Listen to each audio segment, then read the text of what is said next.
We're going to do something a little unconventional, a little different. Today, we're going to talk about Dota. It's been a bit since we've done that. But anyways, one of my topics that I've discussed a lot, whether it's been on the cooldown with Nahaz or on Twitter or in articles or anything like that, is talking about exclusive broadcast rights for tournament organizers as a better form of monetization for Dota 2. Now that we've gotten that long, fun sentence out of the way, we are bringing this up because, of course, the news about Gorgc, who is parting ways with OG. So you might have seen that earlier today. The popular Dota 2 streamer is no longer partnering with OG, the large esports brand. And we will get into why a little later in the video. But ultimately, it boils down to broadcast rights. Currently, there is a large tournament ongoing that OG was actually part of organizing it, and potentially revenue in addition to prize pool is going to come from this tournament for the teams, potentially. So anyway, OG is part of the tournament organizer this time for a tournament. Gorgc is one of their streamers, or is their streamer that normally casts tournaments for them. There's your backstory. Now, let's talk about broadcast rights in Dota and why this is a hilarious situation, okay? So, broadcast rights in Dota became a discussion back in the fall of 2017. To set the stage for you a little bit, this was the first season of the Dota 2 Pro circuit, in which we had 20-something events that were minors and majors that all awarded points that ultimately led to teams being qualified for TI. Tournaments had to put up half of the prize pool and all of the costs for running the tournament themselves, and Valve would provide the other half of the prize pool and those qualifying points to make their tournament worth something so the big teams would all attend.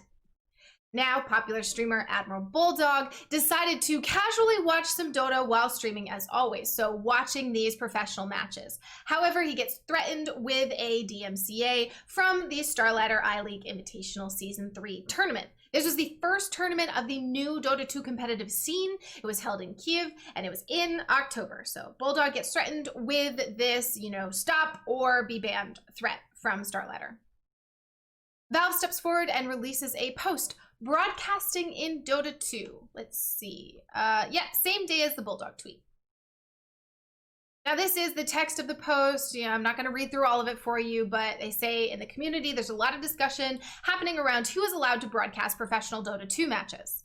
Valve says, generally, we tend to try to tread pretty lightly around areas where the community outside of Valve is doing a lot of the work. We don't want to stifle invention that leads to something really cool. And as we know, Dota 2 has a lot of community contribution to it. So this has stood true for pretty much all of Dota's history, career, whatever at this point. And then the last paragraph really goes into the rules of who is allowed to be a third-party streamer for these tournaments. Valve states that anyone should be able to broadcast a match from Dota TV for their audience. However, we don't think they should do so in a commercial manner or in a way that directly competes with the tournament organizer's stream. So that means none of the advertising or branding. You can't use any of the official tournament content like casters or anything like that. And then it says, finally, this is not permission for studios to broadcast each other's events. And Valve ends it with, we think everyone should play nice together and the boundaries should be pretty clear.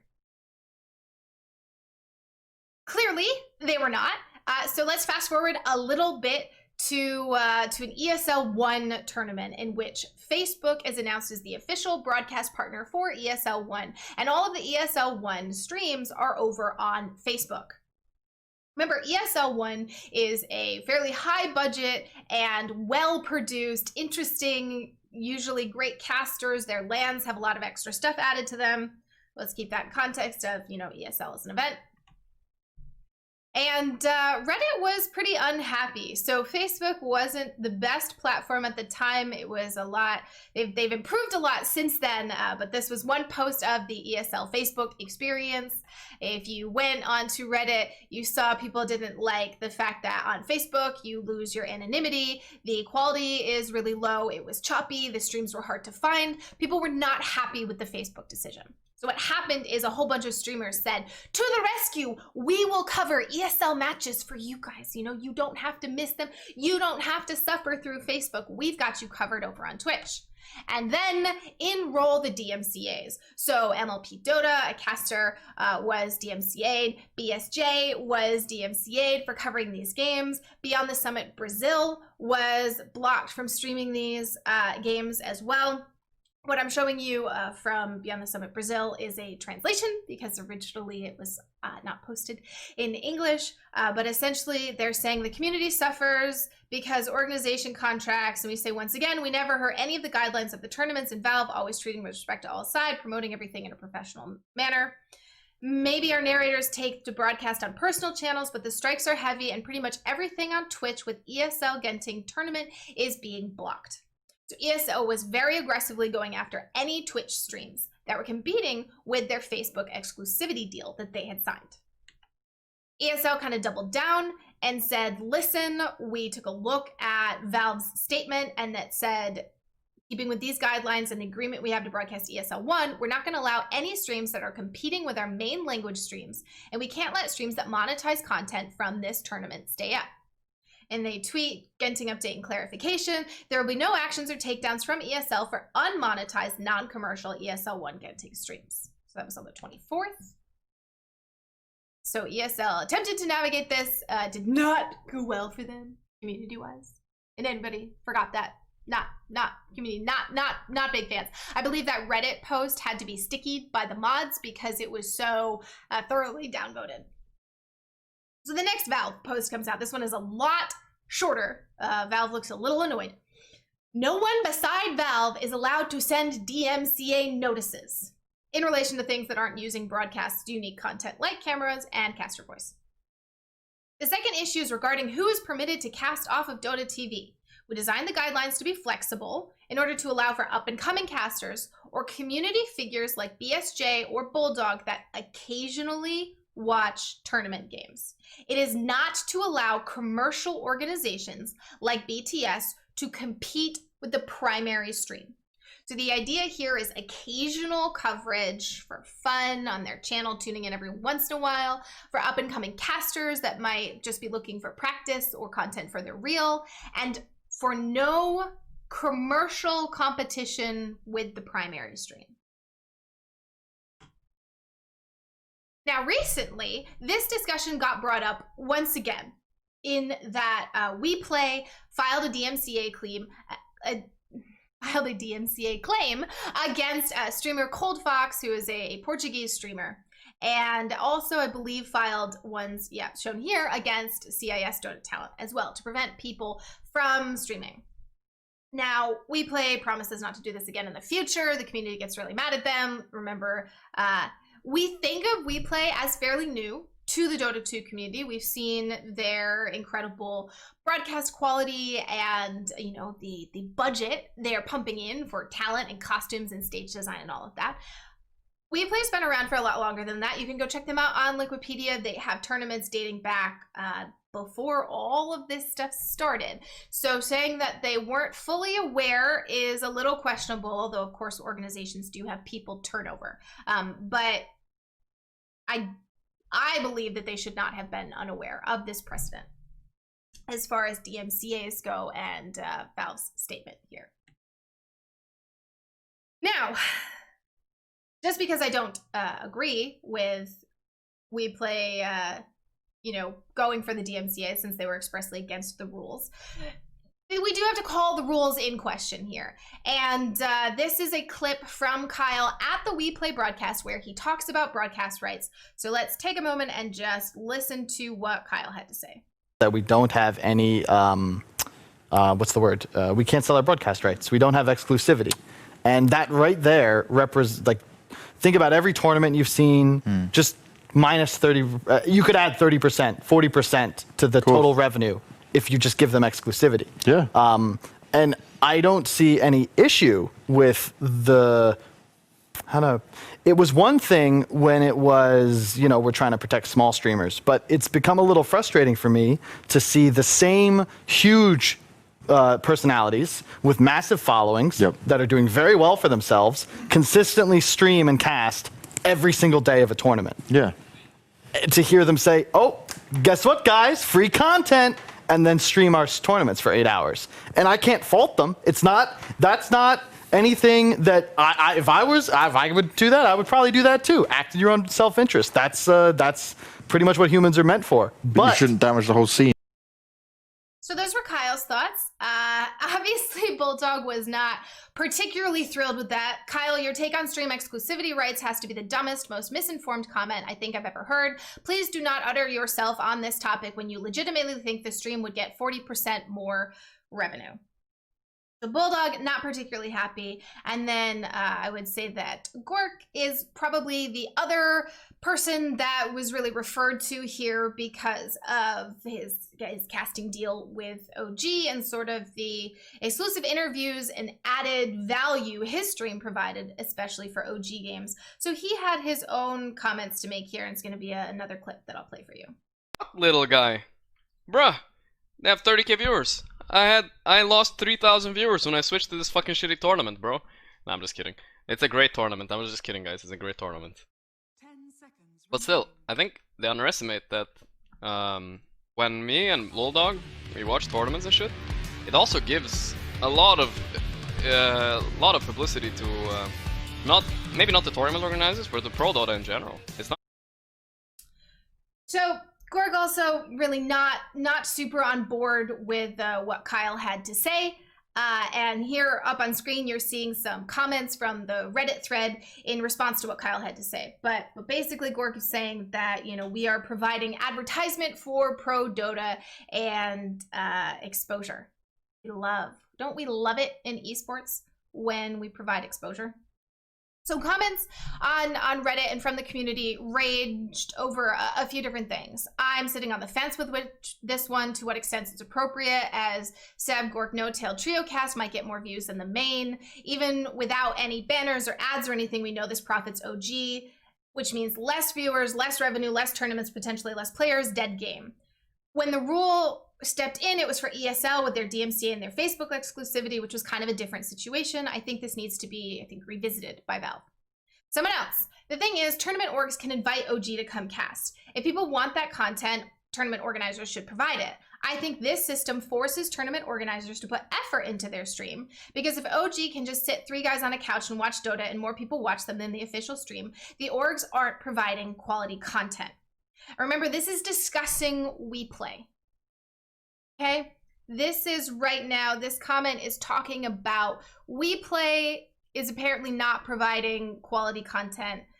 And again, let's remember effort WePlay puts into their broadcast, but I am coloring things with my opinion here. You know, take this comment as you will.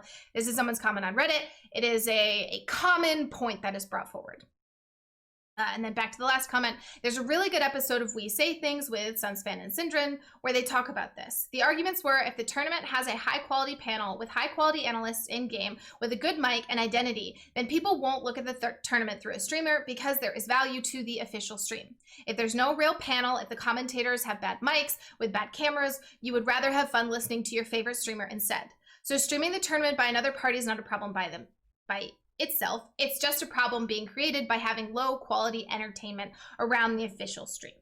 So these comments are kind of saying the same thing, that third-party streams would not be a problem whatsoever if the official broadcast was a high enough quality. Now, I'm going to dig into why this mindset in particular, because this mindset is what is sort of the most problematic or challenging one, because in isolation, it seems really valid.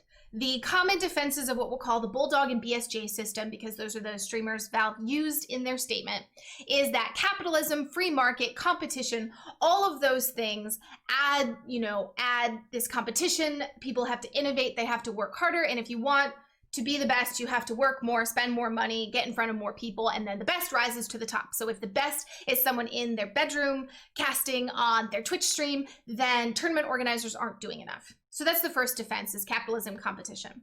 The next one is fan preference. So, if fans happen to like this better, then why shouldn't they be able to watch it? Why should you be locked into the official broadcast? And then the third one is there even an official stream? So one of the examples I'm going to launch into in a little bit here was, I believe, a related, but it wasn't about WePlay. It might have been ESL back on Twitch, but people didn't even know there were official streams for the games happening for online qualifiers. And I saw a lot of comments of people who didn't like Bulldog, who liked official cast, but couldn't actually find the official cast. I did see comments like that. There's plenty of people that love Bulldog and we're happy to watch him cast the games. Not a judgment against Bulldog there whatsoever. This was just, you know, two different types of comments that I was seeing. So people didn't even know there was an official stream. So it's saying, why does it matter if Bulldog or Gorgc or Seb or someone sits down to cast these games? Because there isn't even an official stream. Now, the problem here is that there were official streams. There were several of them, but discoverability on Twitch is pretty terrible. And what basically happens is, for the most part, the directory is organized by viewership numbers. There's a recommended for you, but that still kind of skews heavily into viewership numbers. And what happens when you have regular streamers who stream every single day, there is a loyal core audience. That loyal core audience is always going to be watching that streamer for the most part. And that boosts the stream up higher in the directory and makes it easier to find. Now, when you add on top of that you are casting official matches, that means that when people come to the directory and you see your stream, they think that that potentially is the only stream for it, and they don't know to scroll further. Now, I understand that the people watching this video are probably mostly hardcore Dota fans, because my reach is not a massive, you know, everybody casual fans out there. I completely understand that. You guys know to go and check Wikipedia, that it's an ESL tournament, and to go to their Twitter page that Join Dota has a match ticker, that Reddit has a match ticker with official streams. Some people understand that, but a lot of people don't understand that. A lot of people very casually follow the scene, are not nearly as well tuned in, again, as the people that are commenting on Reddit or viewing this video or seeing the tweets or articles that I make about these things. Obviously, other people have further reach and they kind of reach the more casual audiences. I get that. So you need to keep in mind that those very, very casual audiences a lot of times are just looking at the top of the directory and legitimately have a hard time finding the official streams, because those do not have that regular, they do not stream on a regular basis. They do not have people always tuning in, scheduled to tune in. Discoverability of tournaments is pretty bad right now. There's not a lot of in-game client access to it. It would be great if Twitch had an ability to pin official streams to the directory, but they don't. This is zero fault of the Bulldog BSJ streamers. They're good streamers. People like them. They're allowed to have a large audience, but we have to understand that when they choose to cover games, and someone is going and looking for the game, they might think there isn't an official stream, and that does hurt discoverability of the stream, and its ramp up is slower. So you lose viewers for the first few hours of the broadcast while it takes people to sort of find it and boost it up in the directory. The most important thing here, though, that I'm really going to drill down on, that people have a hard time and tend to argue with me on, is the fact that doing this is stealing content. It is. And I understand that you are not using broadcaster audio or camera work, and you're not showing their interviews or content pieces on your stream, but you are still stealing content. The tournament itself is content. For a minor, a tournament organizer has to put up $150,000 of prize pool. They have to cover the travel, hotel, and food for the teams, production crew, and talent, and all of the talent fees. They have to cover venue fees. They have to cover everything that goes along with the fan experience for the people attending. Ticket sales are not covering tournament organizer costs here, okay? Sponsorship deals are. Sponsorship deals are entirely built around viewership eyeballs. It's called CPM, cost per mil, or mille. I never know which one it is. But basically, there's a certain amount of money that sponsors are willing to pay per eyeballs. If you decrease eyeballs on a tournament, you decrease the amount that sponsors want to give to that tournament. If you can guarantee that your tournament is the only stream that people can watch, it is the only way they can access content, then you are pushing a lot more potential eyeballs for sponsors. I'll be honest, even if it doesn't translate into actual increased viewership numbers, the promise that your stream is the only thing people can watch that still increases the amount people are willing to pay. If you are looking at a tournament and you know they're going to have 20,000 viewers or so, and you know that BSJ, Bulldog, whoever else, again, I'm only singling them out because Valve put them in the blog post, not anything against them personally, okay? They're in the blog post, that's why we're using their names. I know BSJ is often casting tournaments, officially more now than on his stream. Anyways, that was a side note. If you are a sponsor, having worked with sponsorship deals, having looked at those contracts, having negotiated them myself and been on both sides of the coin here, and you see that a tournament cannot promise you exclusive rights, you don't want to pay as much for it. Because then you are gambling about whether or not another stream is going to take off with third-party coverage. If you know they have exclusive rights, then you're sitting there and you're saying, well, these games are going to pop off and we're going to have tons of viewers, right? OG game's crazy popular. You don't have exclusive rights, then that OG game, you're going to lose out on eyeballs to the Gorgc stream with the no-tail interview afterwards. And you know that, and suddenly it's just not as valuable anymore. And I'll say this again, even if the numbers end up exactly the same, the potential that comes from exclusivity marks a higher dollar amount. And then the third problem is the fact that Valve in both of their blog posts talked about competing commercial interests. Now they use specific studios in that example, but I do not think we can discount the fact that one, large streamers are making a lot of money off of what I said again, stealing content, but two, that OG and Alliance, who are the two examples that come to mind. I know there's examples in other languages. I'm sorry, I don't speak those languages. I can't help you there. OG and Alliance are commercial institutions. They are looking to make money, support their organization, pay their salaries. Nothing wrong with that, but let's remember that these are businesses. OG and Alliance are businesses. They have streamers that they pay, that they are officially partnered with, that are running competing tournament streams. We cannot ignore this fact. And I know Bulldog Gorgc fans out there, OG Alliance fans out there, I know this is going to make you upset. But can you really argue with me that these are not organizations that are competing with the stream by casting it and oftentimes offering exclusive content like interviews with players that are in the tournament, not on the tournament stream? So these are the issues. The result in all of this that I want to go with, through these comments about how tournaments just need better quality if they want people to watch them, is that this results in self-fulfilling prophecy. You know that when you're on LAN, you get unfettered access to players. You can have a lot of extra bonuses that you can't always necessarily do during the qualifiers. You don't have the people to do it. The players aren't incentivized. The player orgs aren't pushing them to do it. You have to cover a lot of different games at once. You can't afford to hire tier 1 casters for every single game and a broadcast studio for every single game, flying people out, all of those things. Very, very high costs, right? So in order to execute the really, really, really high production level that you need to compete with the cult of personality that is streaming, you realize that cost you can't recoup sponsorship wise, because it's just a guess that maybe you'll outcompete third-party streamers. Sponsors know you don't have exclusive rights. They're not going to give you the money, so you can't run the stream that way. So then you have a stream run that is a lower quality, that is up-and-coming casters from their bedrooms being hired for an official cast. Cool for them. But is this self-fulfilling prophecy? And that if you do not have exclusive broadcast rights, you cannot sell them, which means you cannot get enough money to run the level of broadcast that could be used to compete with third-party streamers, and you run into this issue. And then on top of that, there's all the other issues mentioned.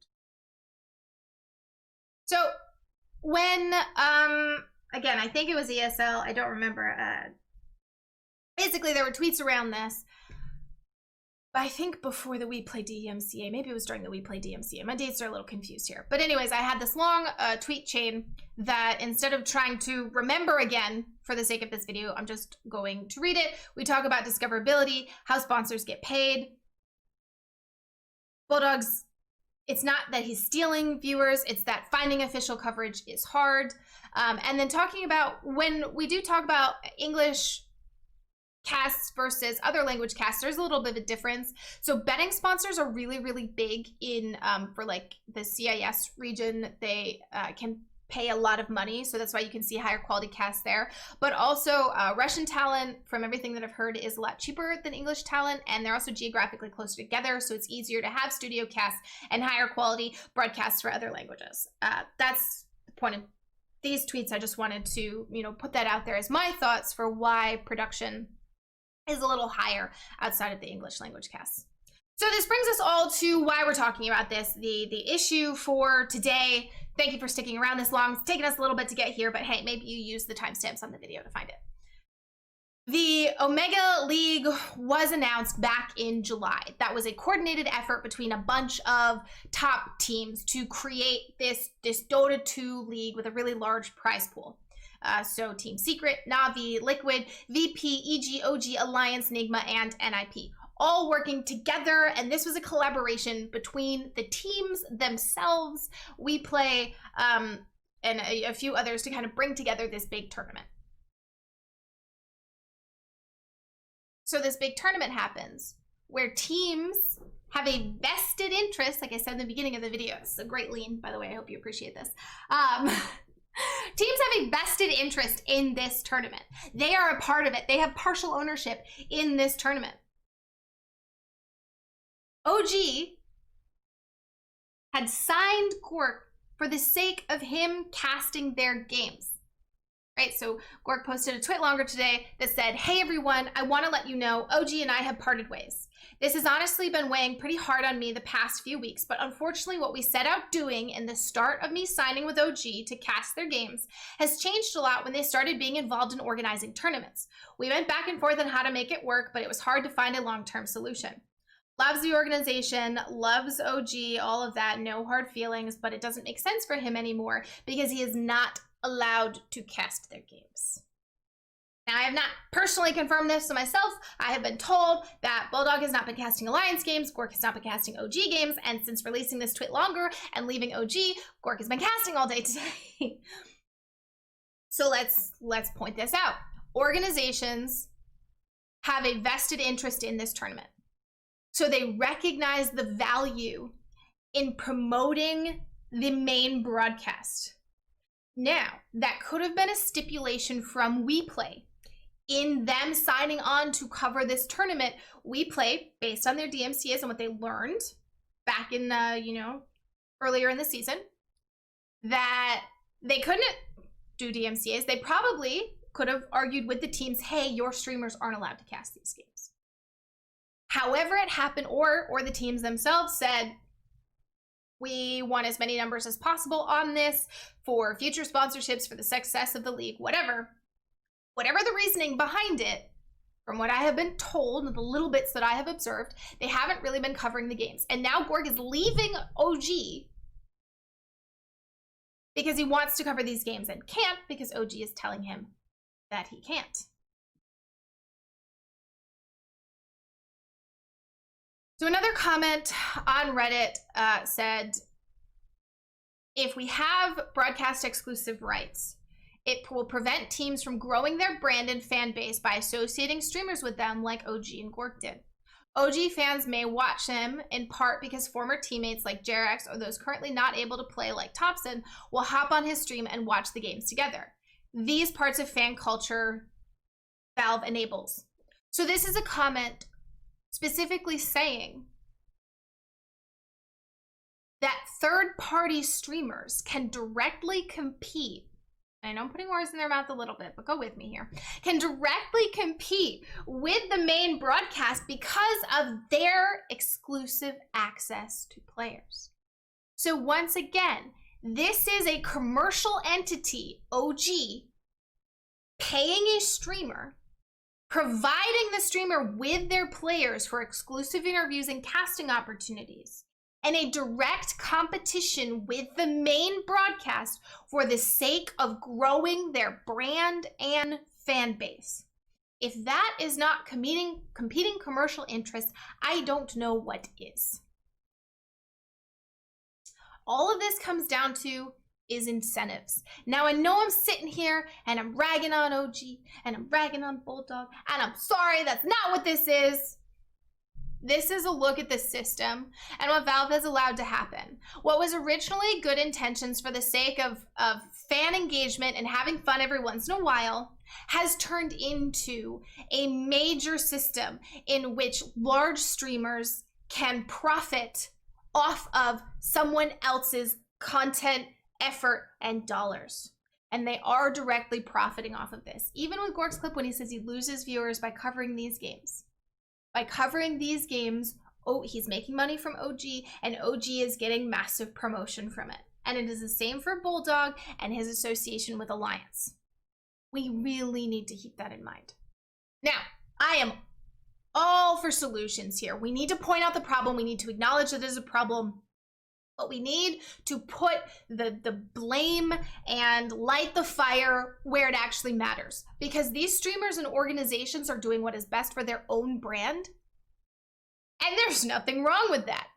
Everybody finds a way to work the system and make things work out for them.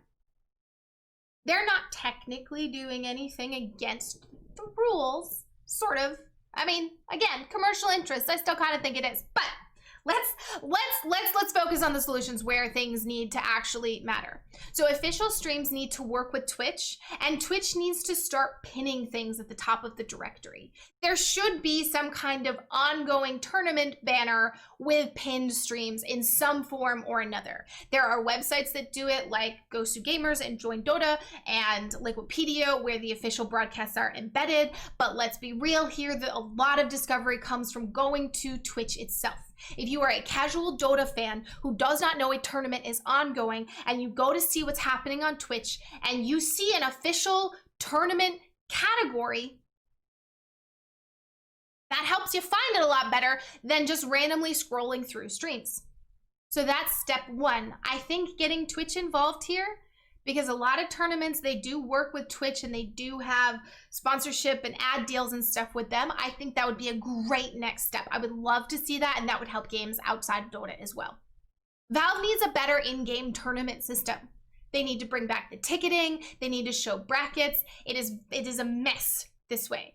There needs to be a way for, in a lobby, casters to assign a Twitch link and then that to get embedded in the client somehow.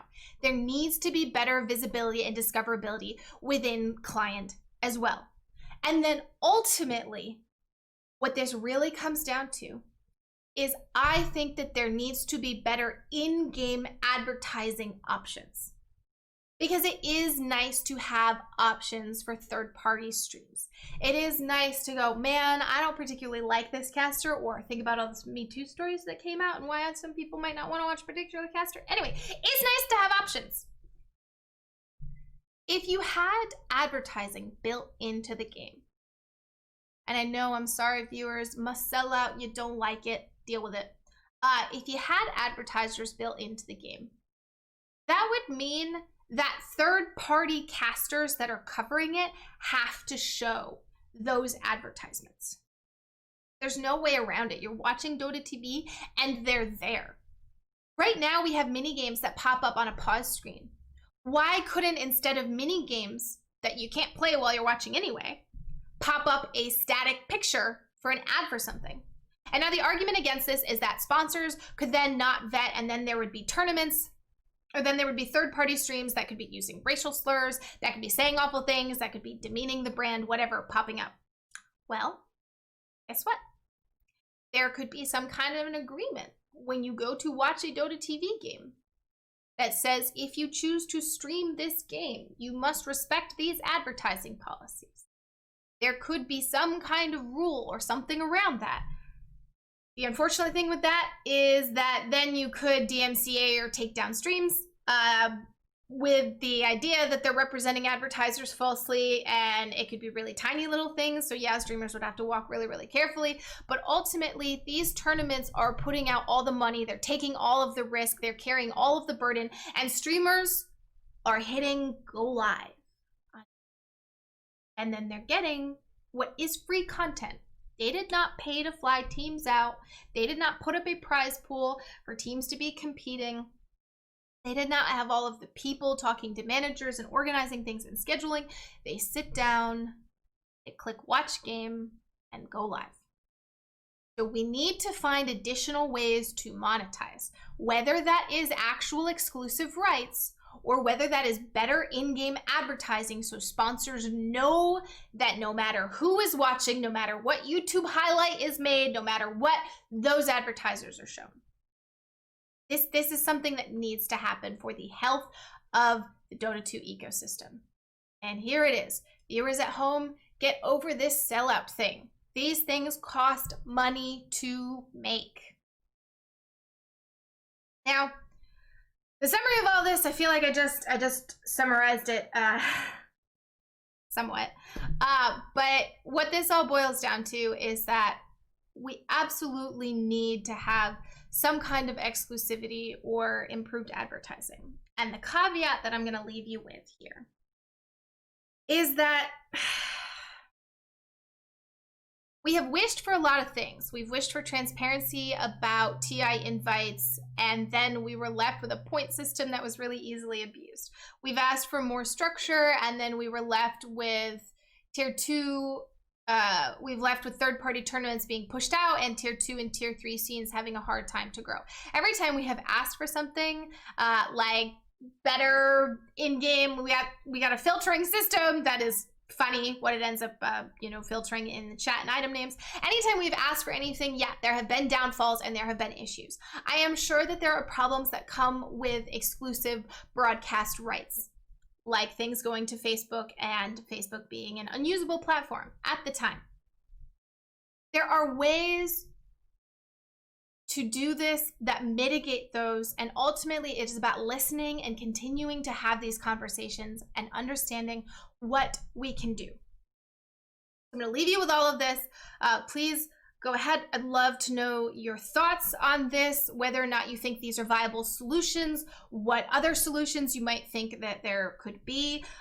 Please, as always, subscribe for the channel if you want. I don't know how much Dota content I'll be doing in the future because that scene's honestly been a little quieter, but we'll see.